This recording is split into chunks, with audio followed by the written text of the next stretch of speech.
6 बातें सुख के लिए करने वाले मनुष्य में विपत्तियां पैदा करती रहती है। पहला, जो भजन से विमुख है और स्वार्थ परायणता में रत है। स्वार्थ परायण, कैसे धन बढ़े, कैसे भोग सामग्री बढ़े, कैसे कैसे, और भजन से विमुख है, वो कुछ भी कर ले परिणाम में उसे विपत्ति ही भोगनी पड़ेगी। वैसे हमें लगता है ये लिख लेना चाहिए, बिना भजन के कुछ भी कर लो परिणाम में आपको विपत्ति भोगनी पड़ेगी। हनुमान जी महाराज कहे, हनुमंत विपत्ति प्रभु सोई, जब तो सुमिरन भजन न होई। चाहे कुछ भी हो, नौकरी कर रहे हो, किसानी कर रहे हो, गृहस्थी, कुछ भी हो, नाम जप जरूर करो, तुम्हें विपत्तियों से बचा लेगा नाम जप। दूसरा, जो शरीर में शैतान वास करते हैं, उन शैतानों को जो अपने अधिकार में नहीं लिया उसको विपत्ति प्राप्त होती। शैतान काम, क्रोध, लोभ, मोह, मद, मत्सर, ये दुराचार कराने वाले शैतानों को जो अपने अधिकार में नहीं ले लेता, उनके अधिकार में समर्पित हो जाता है, उसको विपत्ति पे विपत्ति भोगनी पड़ती है। पहला, जो नाम जप ना करके केवल स्वार्थ के कार्यों में रत रहता है, कुछ भी कर ले विपत्ति भोगनी पड़ेगी। दूसरा, जो अपने शरीर को ये अंदर बैठे हुए शैतानों के हवाले समर्पित कर देता है, उनकी गुलामी स्वीकार कर लेता है, काम, क्रोध, लोभ, मोह, मद, मत्सर इनको शासन में नहीं लेता, उसको जीवन भर विपत्ति भोगनी पड़ेगी, शारीरिक, मानसिक, लौकिक, पारलौकिक। तीसरा, जो मृत्यु की तैयारी नहीं करता, उसे विपत्ति ही विपत्ति भोगनी पड़ेगी। मृत्यु की तैयारी कई बार चर्चा हो चुकी है। मृत्यु की तैयारी, यहां जीने की आशा में सब लगे हुए हैं, लेकिन मृत्यु की तैयारी कौन कर रहा है? वही जो गुरु कृपा पात्र है, वो मृत्यु की तैयारी कर रहा है। नहीं, सब बैंक बैलेंस की तैयारी कर रहे हैं, सब नाना प्रकार के भोग इकट्ठे करने की तैयारी कर रहे हैं। तुम्हारे बाप बाबा तुम्हें इतना कमा के नहीं देंगे कि तुम बैठे बैठे खाओ, तो तुम कमा के जब इतना जाओगे ना, तो ये बैठे बैठे इतना उपद्रव करेंगे कि जेल जाएंगे, नरक वाले काम करेंगे। नहीं, ये सुधरेंगे। ये सुधरेंगे तब जब इनको ठोकरें लगेंगी और स्वयं में ये तैयार होंगे, तब ये लोक परलोक संभाल लेंगे। ये भोग सामग्री से सुधरने वाले नहीं। अगर आप सोचते हो अपने परिवार को मैं इतना भोग सामग्री इकट्ठा कर दूंगा सुखी हो जाएंगे, तो अपने परिवार की दुर्गति का स्थान बना करके जा रहे हो। परिवार को सतमार्ग, धर्मयुक्त बनाकर जाओ तो वो सुखी रहेंगे। अधर्म से कमाए हुए धन से परिवार को सुखी करने की चेष्टा करने वाला हर समय विपत्ति में ही फंसा रहेगा समय आने पर। मृत्यु की तैयारी न करने वाला विपत्ति में फंसता है। चौथा है, जो दूसरे के रिझाने में पूरा जीवन बर्बाद कर देता है। दूसरे के रिझाने, ईश्वर से विमुख होकर दूसरों को संतुष्ट करने में पूरा जीवन व्यतीत कर देता है, उसको विपत्ति भोगनी पड़ती है। पांचवा, जो सतोगुणी भोजन, सतोगुणी वार्ता, सतोगुणी कार्यों को छोड़कर राजसिक और तामसिक भोजन करता है, राजसिक तामसिक क्रियाएं और वार्ता करता है, उसे विपत्ति भोगनी पड़ती है। छठवां, जानते हुए अपने दोषों का समर्थन करता है और दूसरे को निंदास्पद शब्दों से संबोधन करता है। बड़ा विचित्र समय आ गया है।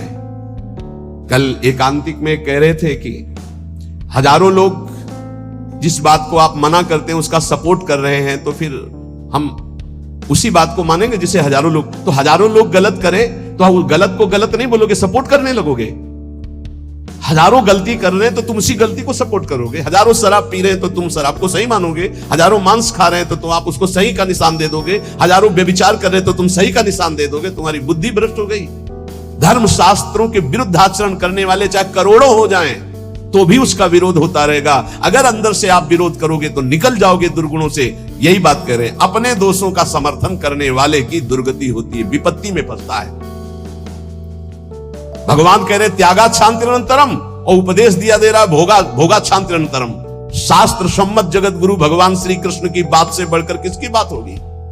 ब्रह्म ऋषि जन भगवान की ही तो दी हुई बातों का अनुभव करके बोलते हैं। ये कौन सी रीति चल गई है? मनमानी आचरणों को साधना कहा जाता है। अपने दोषों का समर्थन करके उसे कहा जाता है वो पुराने जमाने की बातें थी, अब ये बातें माननी पड़ेगी। नहीं, ये 6 बातें जिनमें हैं उनको विपत्ति भोगनी पड़ेगी। करते सुख के लिए परिणाम दुख मिलता है। जो आनंद की प्राप्ति करना चाहते हैं वो जगत में नहीं है, वो प्रभु में है। इसलिए सहनशील बनो। आए हुए अंदर काम वेग को, क्रोध वेग को, लोभ के वेग को सहना सीखो। जो सहन करता है वही साधक है, जो सहन कर जाता है वही महात्मा है, जो अपने दोषों का शोधक है, शोध शोध कर दोषों का त्याग करता है, वही जगत का उद्धार करने वाला महात्मा बनता है। याद रखना, जो प्रभु के उपदेश से बिलक चलता है वो कभी महात्मा नहीं हो सकता, वो इंद्रियों का गुलाम हो सकता है। प्रभु की आज्ञा के विपरीत चलने वाला कभी महात्मा नहीं हो सकता है। ये महापुरुषों की वाणी है। हम तुम्हें एक ऐसा मार्ग बताते हैं जिस मार्ग में चलने से बहुत जल्दी आप ईश्वर के समीप पहुंच जाओगे। वो नाम जप करते हुए किसी से और ईश्वर से भी कोई चाह ना रखना, बहुत जल्दी भगवत प्राप्ति हो जाएगी।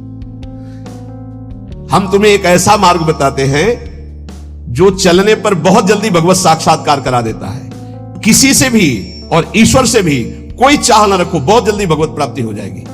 नाम जप करते हुए कोई चाह ना रखो, बहुत जल्दी भगवत प्राप्ति हो जाएगी। और याद रखना, जो नाम जप करता है ईश्वर से कोई चाह नहीं रखता, तो ईश्वर उसकी ऐसे चिंता करता है जैसे छोटे बच्चे की मां चिंता करती है। किस समय उसको बाल भोग देना, किस समय उसको दुग्ध पान कराना, किस समय उसे स्नान कराना, ये मां की चिंता है, ना कि बालक की। जो ना किसी से चाहता है ना ईश्वर से चाहता है, खूब नाम जप करता है, उसे बहुत जल्दी भगवत प्राप्ति हो जाती है। निष्प्रयोजन भार स्वरूप उनका जीवन होता है जो भजनहीन होते हैं, बिल्कुल बेकार मरा जीवन। जिन हरि भगत हृदय नहीं आनी, जीवित सौ समानते प्राणी। क्या मुर्दे का सा जीवन है। इतना कीमती जीवन, एक एक श्वास भगवान के भजन में लगानी चाहिए। व्यर्थ के जीवन में, व्यर्थ के खान पान, कई कई ऐसी बातें जिनकी याद आकर हृदय में आम हंसता है, ऐसे जीवन को नष्ट किया जा रहा है। भ्रमण में सब दृश्य देखे हैं। गंगा का किनारा पावन तपस्वियों के लिए भी और राक्षसों के लिए भी है। जो पावन स्थान तप के लिए है, वही राक्षसों के दंडकारण्य में तपस्वी भी तपस्या करते थे, राक्षस भी रहते थे। दोनों का ये व्यर्थ जीवन, निरर्थक जीवन, जो अपनी वासनाओं की पूर्ति के लिए दूसरे जीवों को तड़पा तड़पा के, फिर काल उनको तड़पा तड़पा के मारता है, सांस लेने का अवसर नहीं देता। इसलिए निष्प्रयोजन भार स्वरूप मानो जीवन मत जियो। कीमती जीवन है। जिनका भोजन पवित्र है, उनके विचार पवित्र हैं, वही एकांत में ईश्वर अर्पण बुद्धि से अपने समय को व्यतीत करते हैं। कार्य करते हुए एकांतिक अर्थात अंदर चिंतन चल रहा है, ईश्वर अर्पण। सात्विक भोजन भूख की अपेक्षा कम खाओगे तो भजन बहुत जोर का होगा। लौकिक प्रतिष्ठा बढ़ने लगे तो भगवान से प्रार्थना करो कि आपका स्मरण न छूटने पावे, लौकिक प्रतिष्ठा में महत्व न होने पावे। जानबूझकर सुख सुविधाओं का त्याग करके जितनी कम वस्तुओं का सेवन कर सको, कम पैसे वाली वस्तुओं का, उतना ही तुम्हारा ईश्वर के प्रति प्रेम बढ़ेगा। ईश्वर इच्छा को जानने वाला ही महात्मा होता है। जोई जोई प्यारो करे सोई मोई भावे, मेरे प्यारे की क्या इच्छा है ये महात्मा जानता है।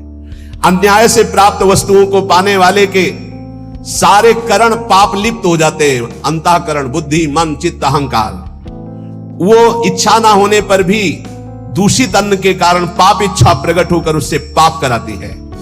जो घूस लेता है, अन्याय पूर्वक निर्णय करता है, ऐसों का धन उनके परिवार को नष्ट कर देता है। उनका किया हुआ दान जिसके पास जाता है, उसकी अंतःकरण की वृत्ति को नष्ट करके पाप आचरण करवाता है।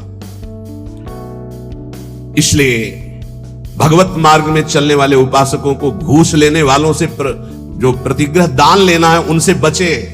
खूब खुली बात है। ये जो अन्याय अधर्म करना पैसे के बल से सीख गए हैं, अपने पद का दुरुपयोग, ऐसे लोगों से जो दान लिया जाता है, ऐसे लोगों से जो अर्थ लिया जाता है, वो केवल पाप विचार बढ़ाता है, पाप आचरण बढ़ाता है। इसलिए बहुत सावधान।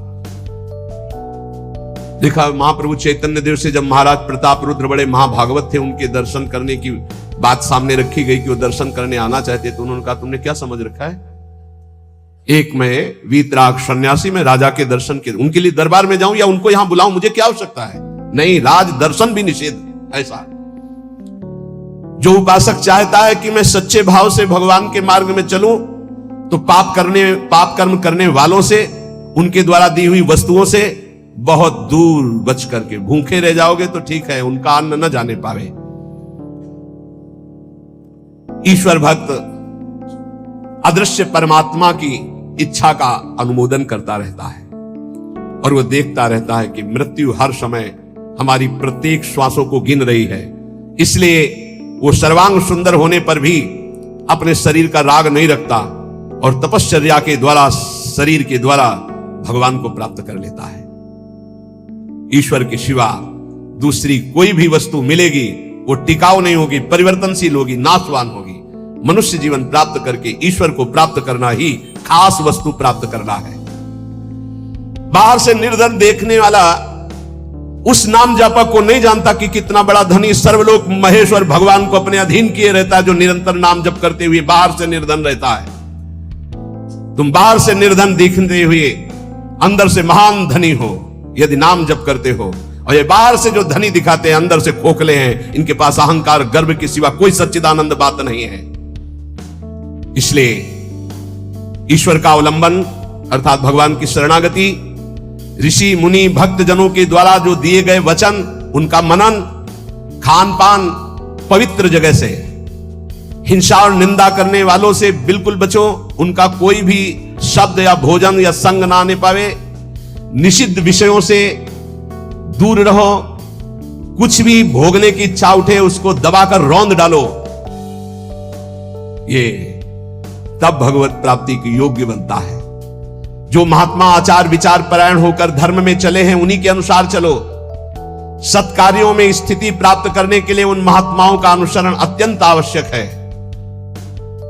इस जगत में प्रभु के समान कोई सच्चा सहायक नहीं है। मूर्तिमान प्रभु के सहायक स्वरूप ये महापुरुष जन है, इन्हीं का आश्रय ले लो, इन्हीं के पीछे चलो तो सतमार्ग का दर्शन हो जाएगा। सतमार्ग पर चलाने के लिए ही पहली पीढ़ी जो हमारे गुरुजनों की है उसका अनुसरण करना है। महाजनों गतेन सपंथा, संसार केवल फंसाने वाला है, महापुरुष ही केवल मुक्त करने वाले हैं। कल एक भगत कह रहे थे, हमारे पिताजी ने कसम खवाया कि वृंदावन गए तो तुम्हें हमारी कसम है, हमारा मरा मुख देखोगे। कसम का मतलब ये, बोले आपको गाली देते हैं। उनका धन्यवाद, कम से कम गाली दे रहे, साफ तो नहीं दिया। दक्ष ने साफ दे दिया नारद जी को, नारद जी को साफ दे दिया। कब? जब उनके पुत्रों को बाबाजी बना दिया। भगवान के मार्ग में जब प्रशस्त कर दिया दक्ष के पुत्रों को, तो दक्ष जी ने जल हाथ में लिया। जब नारद जी गए तो ये नहीं पूछा कि क्या हालचाल, कहा मैं साफ देता हूं, हमारे पुत्रों को भगवत मार्ग में लगा दिया, तुम 2 घड़ी से ज्यादा कहीं जिंदगी में टिकी ना पाओ। 2 घड़ी का मतलब होता है 48 मिनट। बोले इतने में तुम बहुत बड़ा काम कर देंगे, 48 मिनट में तुम बाबा जी बना देंगे भगवत मार्ग के पति। बोले आपके प्रवचन सुनकर हम माला जप करते हैं, वाणी पाठ करते हैं, थोड़ा तिलक लगा लेते हैं, वृंदावन की, तो वो कहते हैं हमारे लड़के को बर्बाद कर दिया इस नाम लेके। तो बात सही है, जो अपनी श्वासों को व्यर्थ में बर्बाद करते हैं, शराब पीते हैं, मांस खाते हैं, व्यभिचार करते हैं, गंदे आचरण में चलते हैं, क्या कैसे माता पिता है इस बात के लिए राजी है कि मेरा बेटा नरक जाए?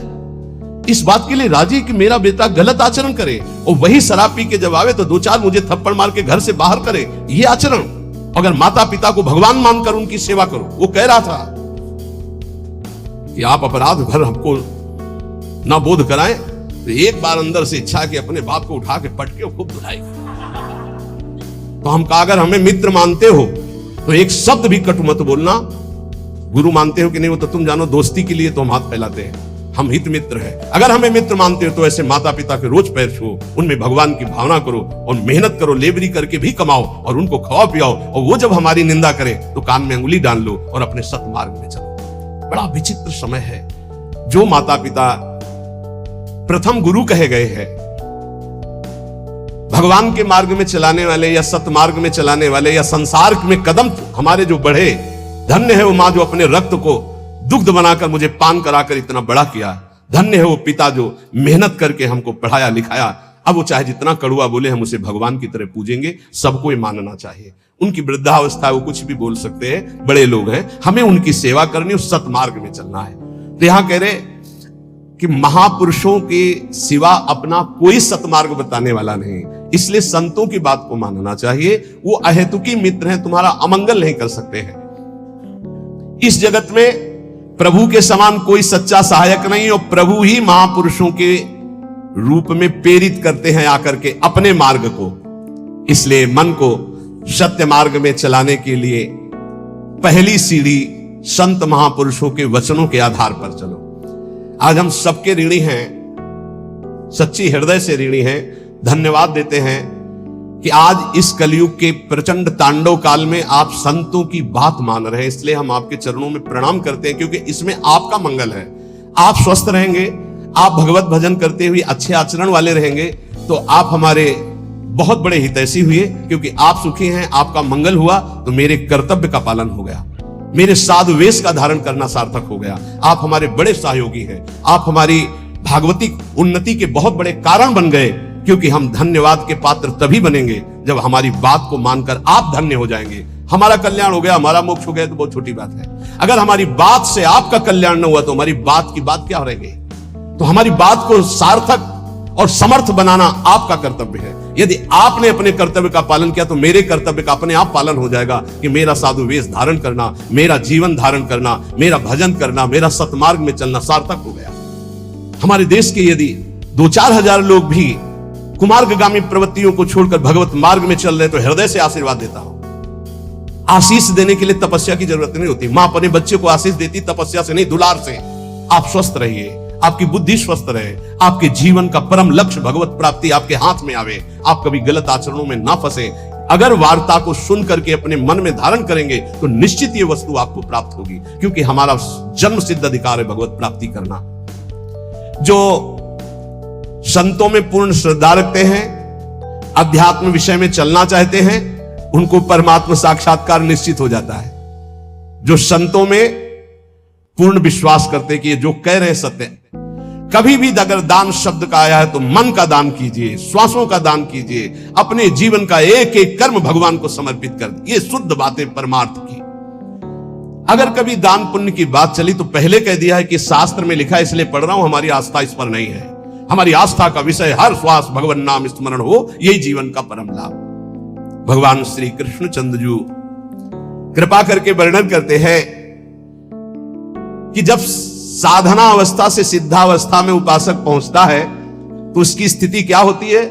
बोले यदृच्छालाभ संतुष्टो द्वंद्वातीतो विमत्सरः समा सिद्धावसिद्धौ च कृत्वापि न निबध्यते। अपने आप जो कुछ भगवान की इच्छा से व्यवस्था हो जाती है उसमें वो संतुष्ट रहता है सिद्ध पुरुष। तो साधक को सिद्धों का अनुसरण करना चाहिए। जथा लाभ संतोष सदा काहू सो कछु न चाहोगे, बहुत बड़ी सिद्धि है। यदि अच्छा लाभ संतुष्टो, मांगना बंद कर दो, ना भगवान से मांगो ना किसी मनुष्य से मांगो, मांगना बंद कर दो। यहां कह रहे मांगो मत, तो ऐसे देने के लिए बोलो मत। दोनों बातें संभाल के। भगवान की इच्छा ऐसे कर दिया, नहीं आया तो बोलना नहीं। कभी तुम बोलो मत और कभी तुम मांगो मत। ऐसे बोलने से अपराध लगता है और ऐसे मांगने से अपने इष्ट की निष्ठा जाती है। और बोल दिया तो कर्जा समझ लेना, और मांग लिया तो आश्रय छूट गया, ये बात समझ लेना। दोनों को अपनी अपनी निष्ठा में रखना है। ना मांगना है और ना देने के लिए बोलना है। ऐसे दे दो, कोई जान नहीं पाया। जैसे हरि रखते हैं वैसे रह जाओ, और उसका एहसान मत मानो देने वाले का, तो दोनों का परमार्थ पुष्ट हो जाए। यदृच्छा लाभ संतुष्टो। बिल्कुल ये विनोद में बहुत खास बात बता रहे हैं। कभी संतों से, कभी भगवान के सामने, कभी ऐसे जैसे एक आए थे कि हमने कहा था कि हे हनुमान जी हमारा काम हो जाएगा तो आपको मंदिर बनवाएंगे। तो काम तो हो गया महाराज, मंदिर नहीं बन रहा तो हमारी दुर्गति होगी। हमका पक्की, इसमें पक्की, इसमें कच्ची नहीं होगी। देखो भगवान के सामने संकल्प मत करो। अगर आपको कोई मांग रखेंगे, देखो सत्संग सुलझाव का है। सत्संग मतलब सुलझना। हमारे बाप हो, हे प्रभु मुझे ये चाहिए, जैसे अपनी मम्मा और पप्पा से मांगते तो कैसे मांगते हैं? हमें चाहिए। उनको हम ये थोड़ी कहते हैं कि हमको ये दे तो तुम्हें हम ये ले आएंगे, तुम्हें वो ले आएंगे, तुम्हें ऐसा प्रलोभन देते हैं क्या? थपड़िया देंगे माता पिता। हमारा बच्चा हमको प्रलोभन देता है, जाल में फंसाना चाहता है। ऐसे थपड़िया जाओगे अगर प्रभु को प्रलोभन। और अगर बड़े दाता बनते हो कि मंदिर बनवा देंगे तो फिर काम हो गया, बनवा मंदिर। नहीं बनवाओगे तो फिर भगवान का जो विधान है वो आपको फिर परेशान करने लगे। कभी संकल्प मत करो, कभी भगवान के मंदिर में कुछ वादा मत करो, कभी संतों के पास कोई वादा मत करो। वादा करो तो फिर अक्षरशः पूरा करो, नहीं मत करो वादा। अपनी मांग रख दो। संत हैं पिता के समान हैं, प्रभु हैं परम पिता के समान हैं, हनुमान जी हैं हमारे गुरु भाई हैं, हमारे मित्र हैं, हमारे इष्ट के प्रेमी हैं। अम्मा तो अम्मा है जगदम्बा, उनसे क्या कहें? उनसे मांग लो, उनसे क्या करें कि आपको चुनरी उड़ा देंगे, वो चुनरी की कमी है। अरे जिनके दूल्हा भगवान शंकर, उनके चुनरी कमी, विश्वात्मा भगवान। अम्मा हो, आप हमें दे दो, हमारे मन में लालसा जगी। अब बेटे हो तो कुछ तुम्हें आवश्यक है तो आप भाव अपने अर्पित कर सकते हो मां के समान, लेकिन मांगना और वादा करना ये दो बातें नहीं। आज सत्संग में बात बैठा लो, ना भगवान के सामने ना कभी संत के सामने कभी वादा मत करो कुछ देने का। तुम्हारे पास जो कुछ है वो गुरुदेव का, इष्ट का है, क्या दोगे? अगर वादा करो तो उसे भूलो मत, निर्वाह करो। दूसरी बात, मांगो मत, वो सर्वज्ञ है, अपने आप पूरा करेंगे। यदृच्छा लाभ संतुष्टो, जैसे भगवान परिस्थिति दे रहे हैं उसमें संतुष्ट रहो। द्वंद्वातीतो विमुत्सरा, किसी भी द्वंद्व का तुम्हारे ऊपर कोई प्रभाव ना पड़े। जैसे मान है, अपमान है, अनुकूलता है, प्रतिकूल। कल एक, अपने यहां तो बहुत बड़ी कृपा होती है, हर प्रकार के उदाहरण मिलते रहते। कल एक भगत जी ने कहा जब अनुकूलता रहती तो हमें पातिव्रत धर्म भी याद रहता है, सब याद रहता, जब प्रतिकूलता आती तो सब भूल जाते हैं। इसको कोई भक्ति कहते हैं? अनुकूलता में तो सब जय हो बोलते हैं, जब प्रतिकूलता में जय हो बोलो तब तो तुम्हारी भक्ति रही। द्वंद्वाती तो अनुकूल प्रतिकूल, मान अपमान, लाभ हानि, दुख सुख में बराबर जिसका भाव रहता है वो सिद्ध महापुरुष होता है। साधक को बराबर भाव रखने की चेष्टा करनी चाहिए। विमत्सरा, किसी के प्रति ईर्ष्या मत रखो, ईर्ष्या बहुत हानिकारक है। ईर्ष्या में बहुत बड़े बड़ों का पतन होते देखा है। ईर्ष्या बहुत जल्दी नाश कर देती है, इसलिए ईर्ष्या दूसरे के प्रति होने का मतलब अपना नाश करना। समा सिद्धाव सिद्धो जो, साधन में चल रहे हो, लाभ मिले ना मिले, आपका साधन सच्चिदानंद में, निराश होने की जरूरत नहीं है। बहुत ध्यान से सुनना, नहीं तो ये आने लगता है कि हमारा इतना समय हो गया भजन करते, कोई लाभ तो हमारे को मिला नहीं। देखो, गुरु कृपा से कभी तुम्हें लाभ नहीं दिखाई देगा, गुरु कृपा से। जब लाभ दिखाई देने लगे तो जान लेना अकृपा आ गई है। क्यों? अहंकार के बिना लाभ का अनुभव नहीं होता। जब अहंकार आता है तब लगता है मेरे में सद्गुण आ गया, और जब दैन्यता आती तो बड़े बड़े सिद्ध महापुरुषों को देखा, कभी उनको यह अनुभव नहीं होता मैं प्रेमी हूं, मैं भागवती हूं। जितने महापुरुषों की वाणी आप पढ़ के देख लीजिए, अहंकार रहित महापुरुष तो अपने को अधम, तुच्छ, नीच, मूढ़, कामी, यही शब्द बोले हैं अपने लिए। जब अपने में आ जाए कि मैं निष्कामी, मैं महात्मा, मैं सिद्ध, मैं तो जान लेना अहंकार जागृत हो गया। और ये भगवान की कृपा से नहीं होता है, अकृपा से होता है। इसलिए समा सिद्धा व सिद्ध हुआ, चाहे ऐसी स्थिति दिखाई दे कि हमारे में कुछ लाभ आ गया है, या चाहे दिखाई दे कुछ लाभ नहीं आ गया है, ना फूलो ना भूलो, सम रहो। समा सिद्धा व सिद्धौ च, दोनों में समान भाव रखो। चक्रत्वापि न निबध्यते, वो कभी इस माया में बंधता नहीं है। आगे भगवान कह रहे, गत संगस्य मुक्तस्य ज्ञानावस्थित चेतसः यज्ञायाचरतः कर्म समग्रम प्रविलीयते। किसी के भी संग का कोई भी रंग ना चढ़ने पावे, उसे सिद्ध पुरुष कहते हैं। जित संग दोषा, चाहे वो घोर पापी हो, नीच हो, व्यभिचारी हो, दुराचारी हो, नाना प्रकार की भोग सामग्री बहिर्मुख पुरुषों का सब कोई फर्क नहीं, वो अपने रंग में है। जो रही मुत्तम प्रकृति का कर सकत कुसंग, चंदन विष व्यापत नहीं लपटे रहत भुजंग। क्यों? क्योंकि वो परमात्मा भाव में स्थित है। गत संगस्य मुक्तस्य है, वो मुक्त हो चुका है, इसलिए कोई भी संग उसके ऊपर प्रभावित नहीं। ये मुक्त महापुरुष की पहचान होती है, कोई भी संग उसके ऊपर प्रभाव नहीं डाल सकता। काम का, क्रोध का, लोभ का, मोह का, मद का, मत्सर का कैसा भी संयोग आ जाए उसके ऊपर कोई प्रभाव नहीं। स्वात्मा रामम विषय मृत तृष्णाम भ्रमयति, मुक्त पुरुष कभी विषय मृत तृष्णा में भ्रमित नहीं होता। कैसी भी क्रिया का संयोग बन जाए, कैसे भी पदार्थ का संयोग बन जाए, कैसी भी घटना आ जाए, कैसी भी परिस्थिति आ जाए, कैसी भी व्यक्ति के सामने उपस्थिति हो जाए, उसके ऊपर कोई फर्क नहीं पड़ता। गत संघर्ष है, जो बांधने वाला है, जन्म मृत्यु का बंधन है, वो देहाभिमान है, वो उसका नष्ट हो चुका है। इसलिए किसी भी तरह का कोई भी विकार उसके अंदर हावी होता ही नहीं है। इसी स्थिति को कर्माणि श्रुति बोधितान नितराम कुर्वन्तु कुर्वन्तु मां गूढ़ाश्चर्य रसास्रगादि विषयान गृह्णन्तु मुंचन्तु वा। वो भोग की सामग्री के बीच में भोग में दिखाई दे रहा है, लेकिन वो भोग में नहीं है। वो कर्म करते हुए भी कर्म से रहित है।